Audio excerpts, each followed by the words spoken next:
Hello, and I want to thank the Nordisk Forum for inviting me here because I'm a woman with a mission. I'm here to tell you about this new exciting tool that we are using in Iceland to fight the gender pay gap.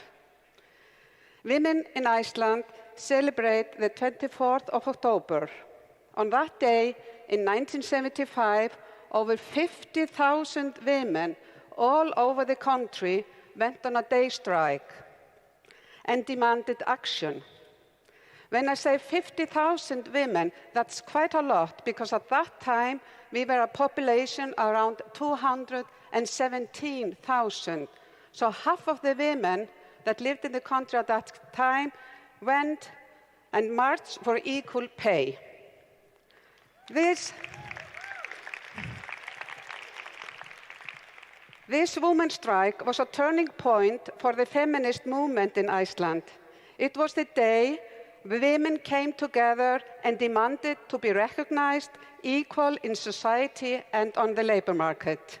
It was 37 years later, on the day, October 24th, 2008, that the government, the labor union, and the employers introduced a new tool in the fight against wage inequality, a new equal pay standard. The equal pay standard is a radical new approach to eliminate wage inequality. The standard itself is the result of a cooperation between three parties: the workers, the employers, and the government. The equal pay standard is a set of rules and guidelines that institutions and companies can implement in their organization. These rules are meant to guarantee that women and men are paid equal wage for same or equal value of work within the workplace. We use the international standard forms and requirement to make this equal pay standard. The standard is unique and first of its kind in the world. Why were we doing this? Icelandic women have the reputation of being strong and independent. And yes, we are.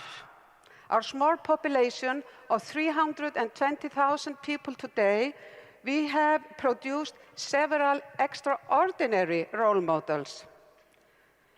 Not just for Icelandic women, but for the whole world. Vigdís Finnbogadóttir, a single mother, and the first woman to be elected in general election as a president. That was in the 1980s.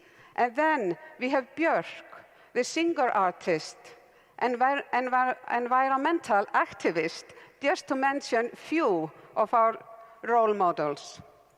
And then let's look at the labor market. We have the highest rate of women's participation in the labor market among the OECD countries, around 80%.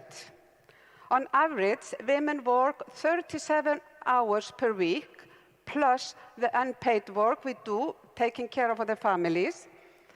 And Iceland also has the highest fertility rate in Europe.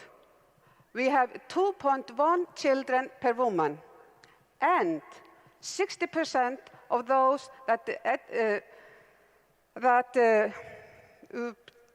graduate from universities are women.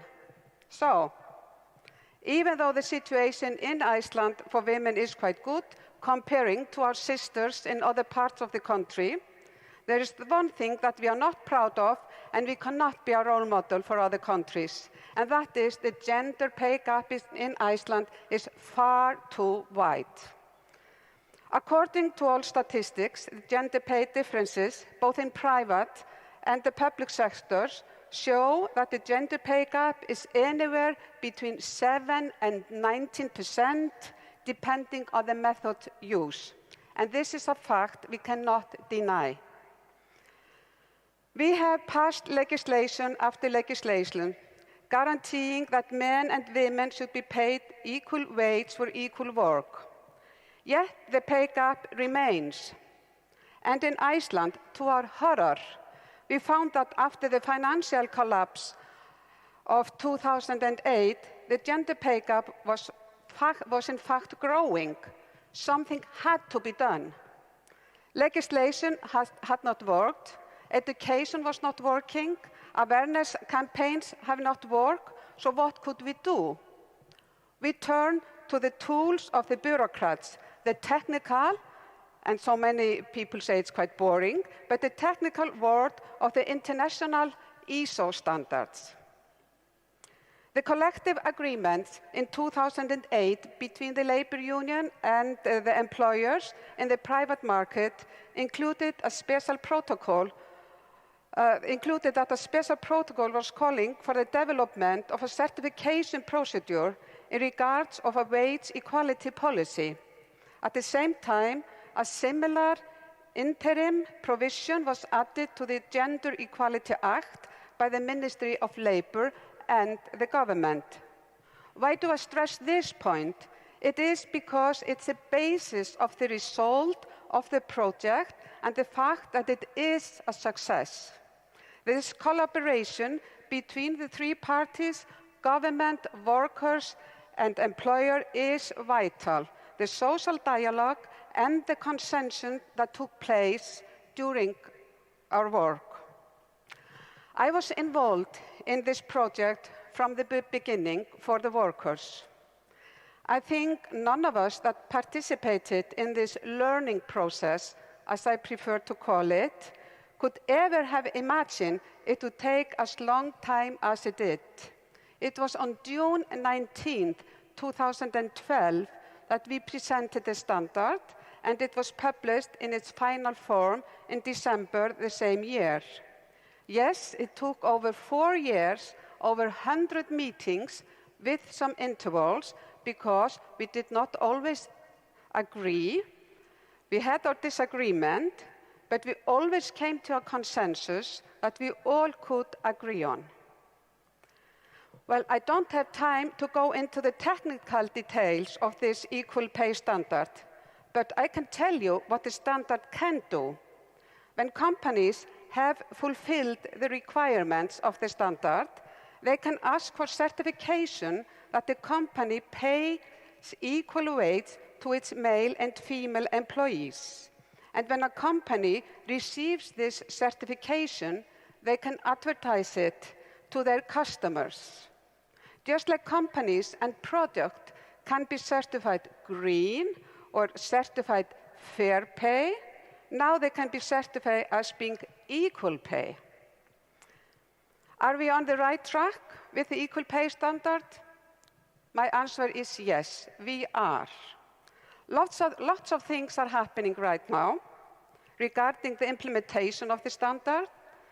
We have a special task force on behalf of the government and the social partners that are working together, and I'm in that special force, and our main task is to deal with equal wage issues. We have been productive, and among our tasks is to work with institutions and enterprises to promote the equal pay standard. I'm glad to confirm that many institutions, communes, and enterprises are in the process of implementing the standard, and many others have shown interest. We will have some results this autumn, and I'm really looking forward to that. Iceland is on the right track with the equal pay standard. Will it eliminate the gender pay gap? It will take time, as the standard is voluntary. But it is a positive tool, and I have full confidence that it will make a difference. Iceland can be a role model for other countries, and in the near future, the equal pay standard will be translated into other languages, and others can use this tool in the fight to eliminate the gender pay gap. Thank you.